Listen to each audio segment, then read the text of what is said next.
Doctor Panjabrao Deshmukh कृषी विद्यापीठ अकोला अंतर्गत कृषी विज्ञान केंद्र बुलढाणा येथे सलग तिसऱ्या वर्षी आपण आज आंबा महोत्सवाचं आयोजन केलेलं आहे। या आंबा महोत्सवाचं उद्घाटक म्हणून जिल्ह्याचे सन्माननीय जिल्हाधिकारी महोदय तसेच डॉक्टर पंजाबराव देशमुख कृषी विद्यापीठाचे सन्माननीय कुलगुरू डॉक्टर शरद गडाख सर या दोघांनी या कार्यक्रमाचं उद्घाटन केलेलं आहे। प्रमुख उपस्थिती म्हणून संचालक विस्तार शिक्षण डॉक्टर उंदिरवाडे सर हे सुद्धा उपस्थित होते। आज या प्रदर्शनीमध्ये एकूण 17 प्रकारच्या गावरान आंब्याची नोंदणी आपण केलेली आहे। त्याच प्रकारे 23 ज्या ओळखीच्या व्हरायटी शिफारस केलेल्या जाती आहेत त्या जातीच्या व्हरायटीचे आंबे या ठिकाणी उपलब्ध लोकांना दाखवण्यासाठी आपण केलेले आहेत।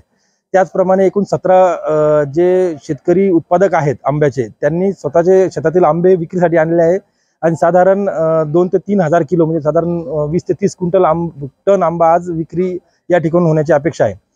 मी बुलढाणा जिल्ह्यातील सर्व आंबा खवय्यांना या ठिकाणी विनंती करेल की कृषी विज्ञान केंद्राद्वारे दरवर्षी हा आंबा महोत्सव आपण साजरा करतो। त्यांना या ठिकाणी वेगवेगळ्या प्रकारचे आंबे बघण्यास आणि विकत घेण्याची संधी सुद्धा आपण उपलब्ध करून देतो। शेतकऱ्यांना सुद्धा त्यांच्याकडून प्रोत्साहन होईल या अनुषंगाने सर्वांनी या आंबा महोत्सवाचा लाभ घ्यावा।